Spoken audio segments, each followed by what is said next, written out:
Life at 300 plus pounds is the worst thing ever. I, 35 am now at my peak weight of 335 pounds at 6 foot 2, that's a BMI of 43, not just obese, but morbidly obese. Because of my disgusting habits I have eaten myself to the point of becoming a parasite, my existence is reduced to being a giant gelatinous pile of sludge/blob with limbs stuck to a couch staring at a TV and wallowing in its own depression. I'm surprised at this point that I don't leave a trail of mucus when I crawl around like a gastropod or Jabba the Hutt. This is what life at 300 plus pounds looks like. Physically incapable of doing anything.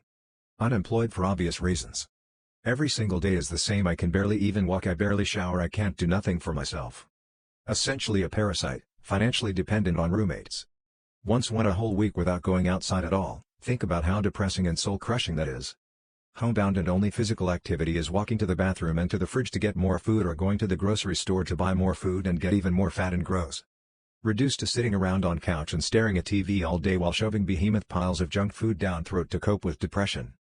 Formally diagnosed with bed. I just want to be skinny and normal again. A 335-pound blob with limbs has no use for anyone or anything. I want to lose weight and just become able to live a normal life again. This is such a hellhole I would not wish it on my own worst enemy. Hopefully I can eventually apply and get approved for bariatric surgery and eventually somewhat resemble a human eventually and not a pig like I do RN. I was bullied in school when I was younger and also experienced physical abuse from teachers back then, and I developed depression when I was very young and so I binge ate for comfort and to avoid thinking about the trauma. This wasn't standard issue name-calling type of bullying though I went home covered in bruises several times from having rocks, sticks, etc. thrown at me without provocation which made me hate basically everything. I also turned to alcohol in my 20s, and all of this resulted in me reaching morbid obesity and becoming a dysfunctional parasite. Body insecurity starts with older women and family talk and she to their young girls. Honestly, older women, East Asian in my case, are the root cause of all body insecurity in little and young girls. I, 27F, wore a dress today to visit my grandma.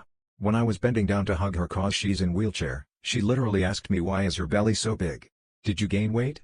Guess women aren't allowed to have belly FFS. She's lucky I love her with her off-pocket comments a lot of times. In the past my mom has also told me to weigh myself before lunch because of the same issue. Was wearing a dress, and she could see a bit of belly pudge. Then she assumed I was getting fat. My aunt, who I only met once every few months in big family dinner, also feel the need to say things like did you gain weight? I think your behind is getting bigger. Don't get fat. No clothes gonna hang nice on your body if you're fat. For the record, I am far from being called fat. There's a belly pudge in what I wore today that makes older women in my family think I got fat each time they see me despite my weight staying the same since I was 20. It's like they eagerly pass down generations' trauma to younger women instead of stopping it. Boyfriend of 3 years told me he's asexual. And he's no longer okay with me finding women to fulfill my needs. Sex has always been a problem in our relationship. It's always been his way or the highway. He's submissive and I am too. But I would bend over backwards trying to please him. I took the dominant role in the bedroom to please him even though I hated it. I gave up oral because his facial hair hurt me and sometimes stabbed me causing bleeding and he wasn't okay with shaving. I always made sure he got off even if it usually took 3 hours. And for the longest time I was okay with that. I was on birth control for most of our relationship and it killed my sex drive. So I was okay with it. And as a side note, after realizing I'd never get pain-free oral with him, we sat down and came up with a solution. I was free to find other women to sleep with. Just no men. Okay, no problem. I don't really find most men attractive anyway. This will be important later. But for the past 2 years I found myself thinking there was something wrong with me. And for most of this relationship there's been times where I've looked in the mirror and thought, am I ugly? Is that why he doesn't want to try? Before I found out it was the birth control causing lack of libido and vaginal dryness, he led me to believe it was more of a me problem than a him problem. I went to countless doctor's appointments until I finally switched gynos and was told it is in fact the birth control. So I stopped it. And my sex drive came back with a vengeance. And can you guess what he said when I told him how hot and bothered I've been? That sounds like a lot of work. Ugh. Then he told me he's asexual. At first I was relieved. Like okay, this is a him problem. But hey, I still can sleep with women so it's not like I'm being forced into celibacy. But then we were talking this weekend and I mentioned I had plans to meet up with someone. And he told me he's no longer okay with it after seeing how easy it is for me to get a date. Now I'm seriously debating if this relationship is even worth it. I've stayed cause outside of the bedroom we're great.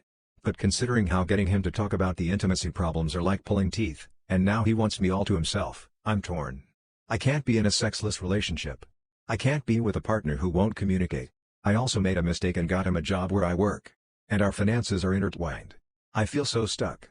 And I doubt he gives a fuck since it's all about him. I shared a story about my wife and the beach and now I'm unsure about it. My wife, 28F, grew up in a very culturally conservative home environment.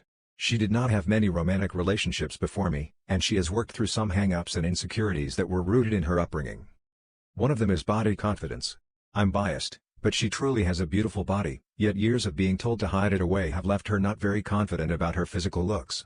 She's been in therapy for this, which has helped a lot. On vacation in October, she said something completely unexpected to me: "I want to go to a nude beach."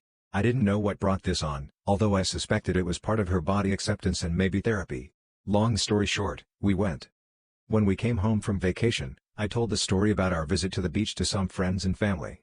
I thought it was funny and empowering for her. Basically, the story goes, she was quite nervous when we arrived and we almost left. She eventually slipped off her bathing suit but stayed under a towel. Eventually she got up the nerve to walk to the water. I couldn't believe it. It was like she transformed, free and open, and seeing others look at her as she passed, and her being aware of their looking was amazing to observe. She walked down the shore a bit and I saw her talking to a couple of younger guys for a few minutes. When she came back she had a different look in her eyes, so proud and almost liberated. She said with a laugh that the guys had asked for directions and chatted small talk for a few minutes, asking about her nationality etc. That was basically it.